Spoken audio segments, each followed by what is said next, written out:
মন্দিরে আগ্নেয়াস্ত্র রাখা এবং এর ব্যবহার করে এবং সিলেটে ইসকন মন্দির থেকে সরাসরি গুলি করে। ইসকনের বিরুদ্ধে স্ট্যাটাস দেয় 2016 সালে সিলেটের এক মসজিদের ইমাম এই সন্ত্রাসী ইসকনেরা খুন করে এবং জাতীয় পতাকা অবমাননার অভিযোগ ইসকনের বিরুদ্ধে রাষ্ট্রদ্রোহ মামলা হয়। চট্টগ্রামে দাঙ্গা সৃষ্টির অপচেষ্টা করে তার নেপথ্যে ছিল স্বঘোষিত ইসকন সদস্য নভেল। এছাড়াও তারা বিভিন্ন ধরনের মিছিল করতে ধর ধর মুসলিম ধর ধৈর্য জবাই কর এরকম তারা চট্টগ্রাম আদালতে মিছিল করছিল। তো এই পর্যায়ে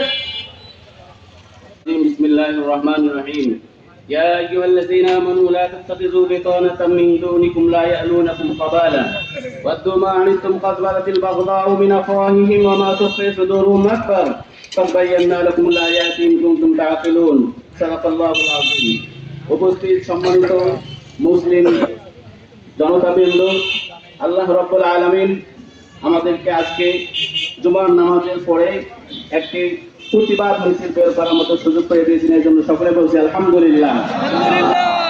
সম্মানিত উপস্থিতি, আজকে বলতে হয় কোরআনুল কারীমের সেই আয়াত, কোরআনুল কারীমে আল্লাহ রাব্বুল আলামিন সূরাত আলী ইমরানের 118 নম্বর আয়াত থেকে 18 29 এই তিনটি আয়াতের মধ্যে আল্লাহ রাব্বুল আলামিন মুসলিমদেরকে তাদের রাষ্ট্রীয় নীতিমালা অনুসারে তাদের রাষ্ট্রীয় নীতিমালা কি হবে, সেই মুসলিম রাষ্ট্রে মুসলমানরা কিভাবে চলবে সে বিষয়ে সেখানে আলোকপাত করা হয়েছে।